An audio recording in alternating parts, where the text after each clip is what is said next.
Bhagavad Gita chapter 2 shloka 22-30। ओम अज्ञानतिमिरन्धस्य ज्ञानञ्जनशलाकया चक्षुरुन्मीलितं येन तस्मै श्रीगुरुवे नमः। श्लोक 22। वासांसि जीर्णानि यथा विहाय नवानि गृह्णाति नरोपराणि तथा शरीराणि विहाय जीर्णानि अन्यानि संयाति नवानि देहे। जिस प्रकार मनुष्य पुराने वस्त्रों को त्याग कर नए वस्त्र धारण करता है, उसी प्रकार आत्मा पुराने तथा व्यर्थ के शरीरों को त्याग कर नवीन भौतिक शरीर धारण करता है। हम जैसे कपड़े बदलते हैं, वैसे ही हम शरीर भी बदलते हैं।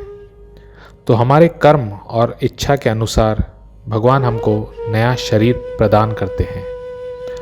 आत्मा और परमात्मा यानी हम और भगवान हृदय में इस प्रकार बैठे हैं जैसे पेड़ पर दो पंछी। हम अपने कर्म के फलों में फंसे हुए हैं और इस वजह से हम अलग अलग शरीर धारण करते हैं। अच्छे कर्म करते हैं तो अच्छा शरीर मिलता है, बुरे कर्म करते हैं तो खराब शरीर मिलता है। पर अगर हम भगवान को शरणागत सरेंडर हो जाएं, तो हमें फिर ये भौतिक शरीर मटीरियल बॉडी नहीं लेनी पड़ेगी। हम सीधा भगवान के साथ उनके धाम में चले जाएंगे। जब तक जीव अपने कर्मों के जाल में फंसा रहेगा, तब तक वो स्ट्रगल करता रहेगा।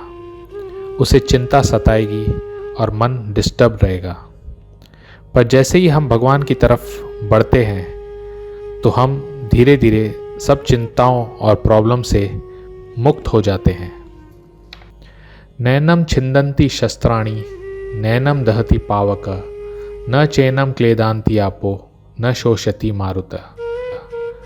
ये आत्मा न तो कभी किसी शस्त्र द्वारा खंड खंड किया जा सकता है, न अग्नि द्वारा जलाया जा सकता है, न जल द्वारा भिगोया या वायु द्वारा सुखाया जा सकता है। इस कुरुक्षेत्र के युद्ध में योद्धाओं के पास बहुत तरह के हथियार थे। आग के हथियार, पानी के हथियार, वायु के हथियार। पर ये सारे हथियार भी आत्मा को नहीं मार सकते। आत्मा को न कोई जला सकता है, न काट सकता है, न भिगो सकता है और न कोई सुखा सकता है।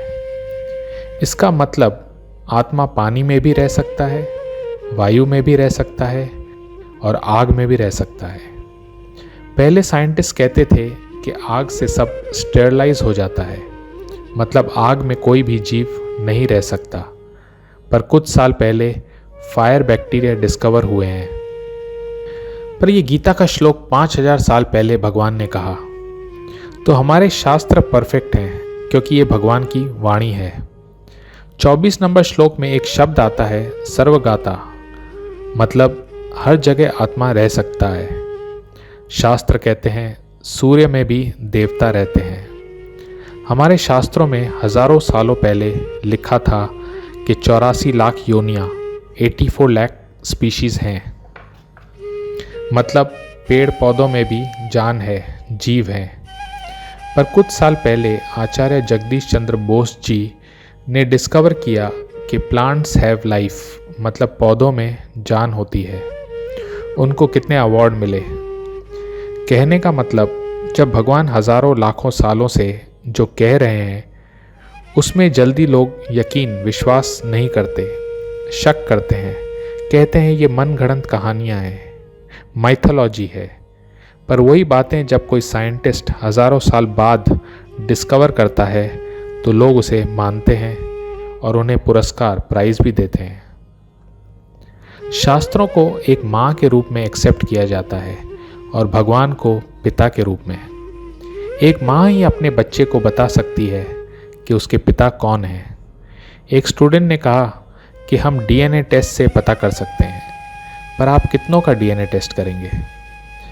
वैसे ही भगवद गीता से हमको पता चलता है कि श्री कृष्ण भगवान हैं और वे हम सब के परम पिता हैं। तो बहुत सारी बातें हैं जो हम एक्सपेरिमेंट करके नहीं समझ सकते। हमको वेदों की अथॉरिटी माननी पड़ेगी। आत्मा को हम एक्सपेरिमेंट से नहीं समझ सकते। आत्मा को समझने के लिए हमको भगवत गीता के उपदेशों पर आस्था रखनी पड़ेगी।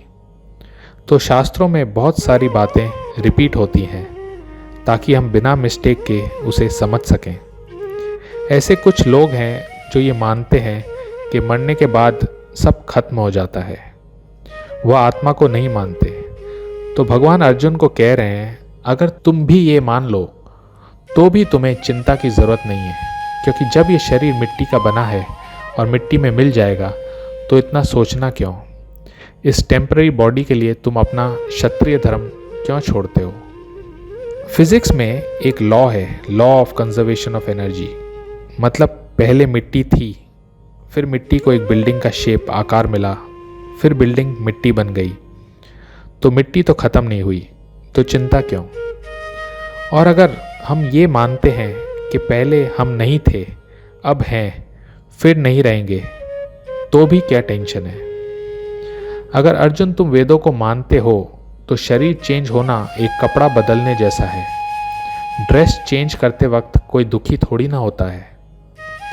यह शरीर चेंज एक सपने की तरह है। सपने में हम कभी हवा में उड़ते हैं, कभी एक राजा बन जाते हैं।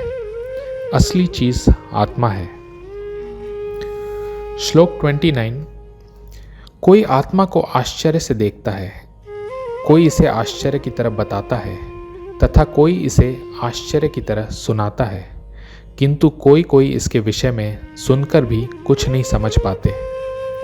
आत्मा इतना छोटा है कि उसे देख पाना मुश्किल है, पर वही आत्मा एक बड़े जानवर के शरीर में, एक बड़े पेड़ में और एक छोटे बैक्टीरिया में भी है।